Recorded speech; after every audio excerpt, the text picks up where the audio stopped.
Welcome to another episode of Pit Lane Parlay.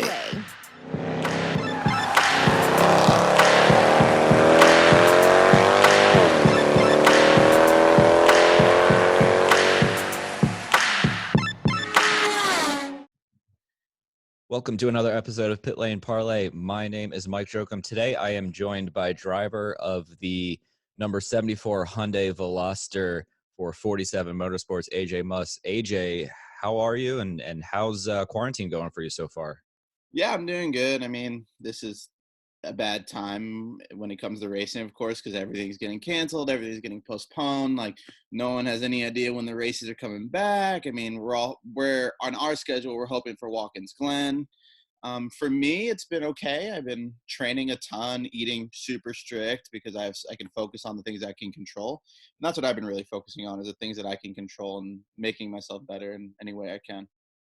Awesome. So you have one of the cooler stories that I've come across in my couple of years we've been doing the podcast here. Your original athletic mark was an Olympic snowboarder. So before we talk about racing, I want to hear about snowboarding. I was reading before we got on the phone here about you were actually in a medically induced coma for 2 days at one point. So I want to hear about snowboarding and what was it like to be part of the Olympic team and all of that awesomeness and craziness. Yeah, so I'm still an active U.S. Olympic team member, and I'm still going for the training for the next Olympics in China. Coincidental. But yeah, I mean, I grew up snowboarding, and I grew up racing like karts when I was really young. My father was a motorsports guy, but my mom was into skiing, and I just kind of, I don't know, I'm a little different when it comes to like a lot of people where like I set this goal to become an Olympian, right?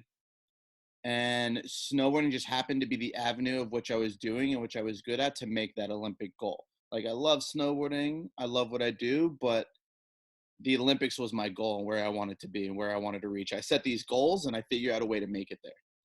Right. And So you've been in one Olympics, correct? yeah, 2018 Pyeongchang. And looking back before that, you were in a medically induced coma for 2 days in 2014. I'm guessing a snowboarding accident of sorts. Yeah, so I had shoulder surgery. And after my shoulder surgery, they sent me home. And 2 days later, there was it's called post-operative pulmonary edema. And my heart had burned a hole in it, or had a hole in it that they didn't know about, which caused my heart to start shunning. My lungs filled up with water, my lung popped, and I just started collapsing, and which ended up causing me to flatline, and they had to revive me because I was medically dead. And then they put me Wow. in the medical induced coma to keep me alive, because without that, I wouldn't be able to survive. I was on full respirators. I wasn't breathing for myself, and I couldn't do anything for myself. And that was a month and a half, 2 months before the season started, and I still came back to compete that season. Yeah, I learned a lot about probably how determined you are by the fact that 2 days later you woke up and you said to the nurses or the doctors, I'm not getting wheeled out of here. I'm walking out of here. Oh, 100%. I walked out of there. I would not. I know it's like a law or something that you Right. have. No, you would have had to cuff me to that wheelchair. I came in on a gurney. I was walking out on my 2 feet.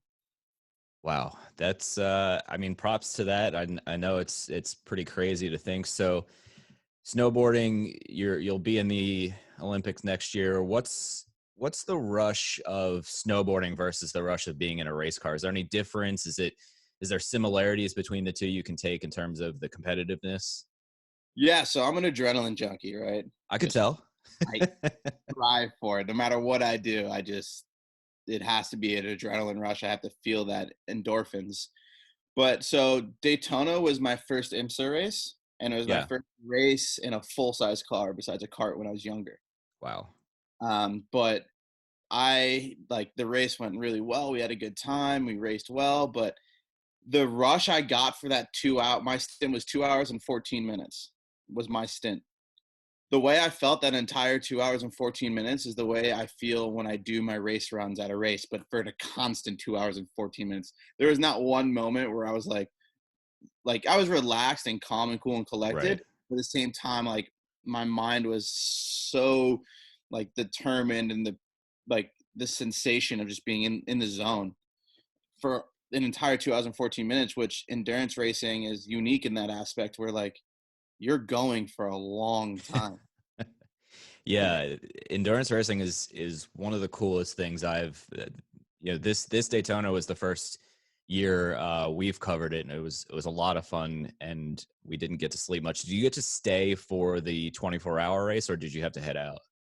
Because it was my first Daytona and first IMSA event, I had to stay. Like Okay. my manager is like, Yeah. "Hey, do you want to stay? Do you want to leave?" I'm like, I got to watch this. Like just the sights and the sounds at night, because Yeah. racing during the day is extremely cool, and I love all forms of racing.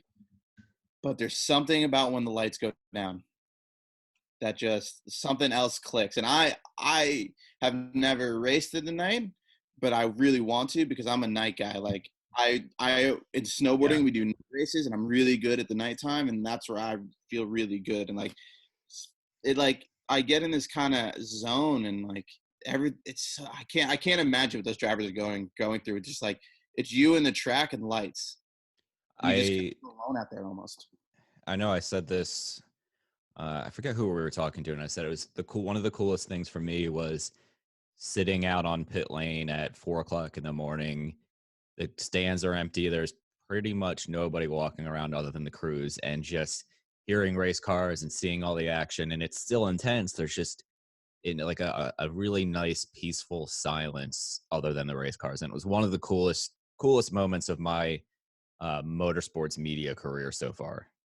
Yeah, it's unbelievable. I mean, the neon lights, the different colors for the different cars, the speed difference between the DPIs and the GTDs. Like in the daytime, you kind of see them coming up on you in your mirror, but at night, like Right. light, kind of getting that depth perception in lights really isn't there. Like Yeah. you see lights and then you don't. You know what I mean? It's insane. So did you make it? Were you able to stay up for the entire 24 hours? I I raced the day before and I was pretty tired. So I stayed up until like midnight and then I went to bed for a little bit. We came back super early, like 5 o'clock in the morning. So I wanted to see those early, like the sun coming up Right. stint. So I came back for that. And I saw the fireworks, of course, and stuff Yeah. like that. I didn't have a desire to stay up for the entire 24, Yeah. but I wanted to see the main aspects of the dead of night racing and then the early dusk to dawn. I thought I was going to do it. I really thought I was going to stay up for the all 24. And I did crash around 5 a.m. for about 90 minutes. And it was very, very needed. Yeah. Although still, it took me about 3 days to really recover from essentially not sleeping for a couple days. Yeah, in my opinion, when it comes to the 24, the crews are the unsung heroes. They don't get Oh, this. yeah. If they're sleeping in their pits, like with their head nodded off in a chair. I know that was kind of funny. And not, I don't want to say sad to see, but you just want to give them a pillow and be like, here's some coffee, here's a pillow. Exactly. I can sleep anywhere. I could put a pillow on the pavement and fall asleep for a couple hours. So I don't know how they do it when they have to like wake up like on a moment's notice to handle a pit stop or some sort of issue coming in. Yeah, for sure. So before IMSA, you also competed in Formula Drift. I did. I did 1 year in Formula D. Yeah, What was that like? it was cool. It was a different style of motorsports. It's a judged event, right? So Right. it's kind of subjective, which I'm trying to think without like to each their own, right? So I switched over to IMSA, which I am really happy I did. Yeah. I still miss drifting and I love drifting, but uh, some of the subjectiveness of the actual competition I don't really like. Like the judges, you'll have a meeting and the judges will say this is what we want, and then you feel like you're doing what they want, and then your spotter thinks you're doing what they want, but like they kind of change their mind during the event and stuff like that, and there's subjectiveness between people they like and people they don't like I didn't have a great relationship with one of the judges due to past history, and I Oh, typically no. always was scored a little bit lower by him. And so yeah, I mean I think a lot of the skills I've learned from drifting is very useful in IMSA. Like I'm very comfortable with a road race car when it's loose. Right. I still have a ton to learn because I'm very Sure. into it all. But I think a lot of the things that we do is just everything backwards, if that makes sense. Yeah. But when a car's loose, it's pretty comfortable for me. But in the same aspect, our TCR cars are front wheel drive. So it's really different. We're in the aspect of wherever the nose is pointed is where it's going. Right. When you get oversteer, you bury the throttle and you let the front pull you out.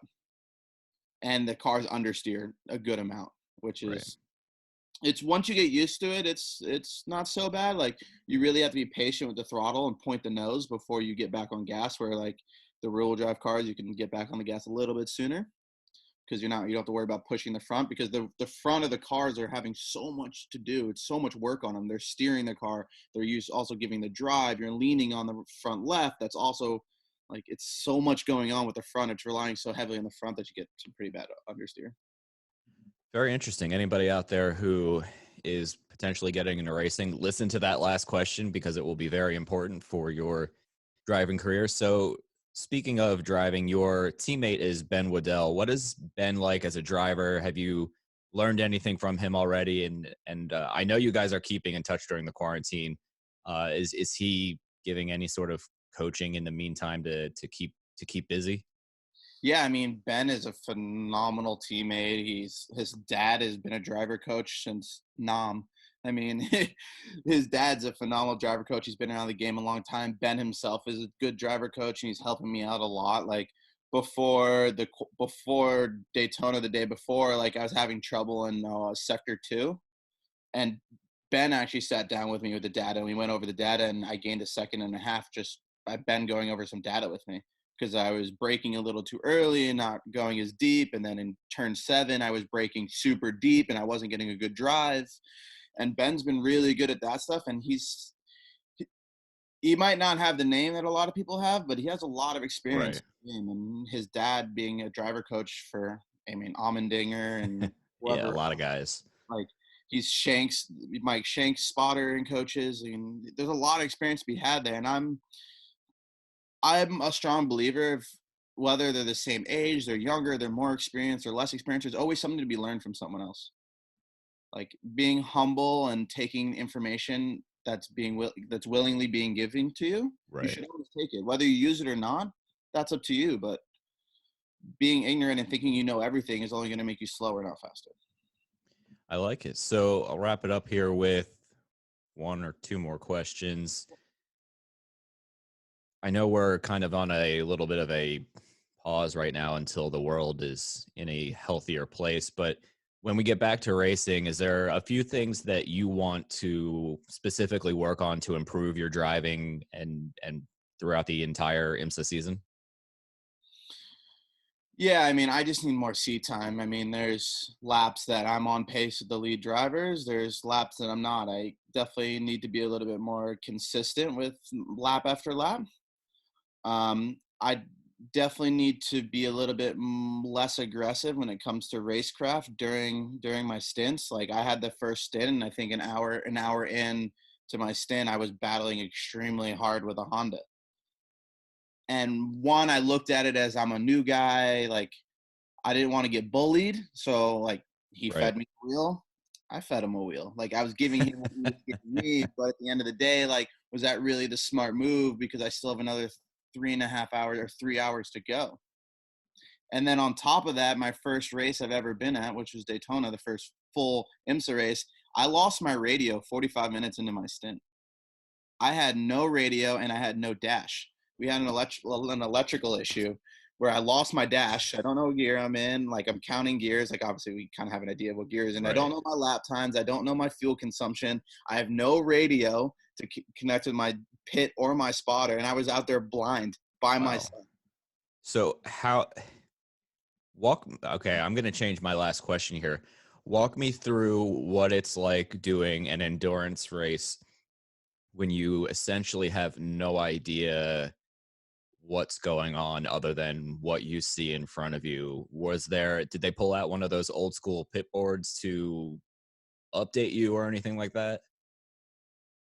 In Daytona, it's really hard to see Yeah. because where the pit lane is and where we're coming around to turn one, it's really far away from each other.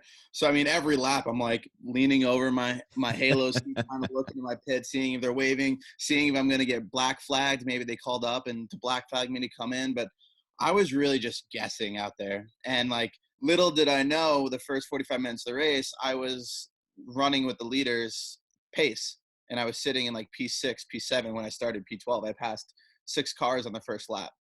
So I was pushing the car really hard. They were worried about my tires falling off. Luckily, I'm pretty good on the tires. Just coming from a drifting background, I understand tires really well.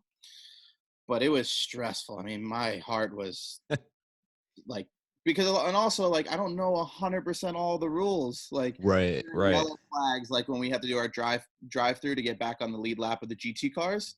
I was just guessing. I'm like, well, everyone else is doing it, so I guess I'm doing it. And it was just stressful. I mean, I got out of the car. Like I did one pit stop too much because I didn't know when to come in. I'm just guessing. So then my stint ended up being longer because we changed strategies. And I got out of the car and I like did the driver change with Ben, hopped over the wall, took my helmet off, and I almost like passed out. One, it was hot as hell. Yeah.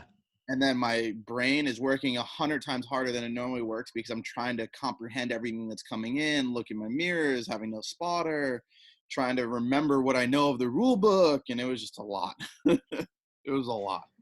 Yeah, that's even more impressive to bring the car home in one piece after a couple hour stint. So I'll wrap it up with a really easy question here. This year we are building out the Pit Lane Parlay Spotify playlist. If you were to add one song, something you listened to before the race to get you in the zone, what song is it? Tim Montana. I'm typically just not one specific song, but let me see. Let me look at my playlists. Workout 2020. Let's see here. Tim Montana, Hillbilly Rich. All right, we're going to add it to the list. That is, I'm guessing it's a country song. Yeah, it's country. All right, so we have a very eclectic list so far. I think we have some rap, some pop, and now some country. So we're going all full spectrum in the genre circuit so far. So thank you for the addition, and thank you for the time this afternoon. It's been a lot of fun chatting. Best of luck this year with racing whenever we get underway, and best of luck in the Olympics, man. I'm definitely going to tune in and watch some snowboarding. I think for the first time in admittedly a long time, but I'm looking forward to it. Yeah, no, I appreciate it. Thanks for the time. No problem, man. Have a good one. You too.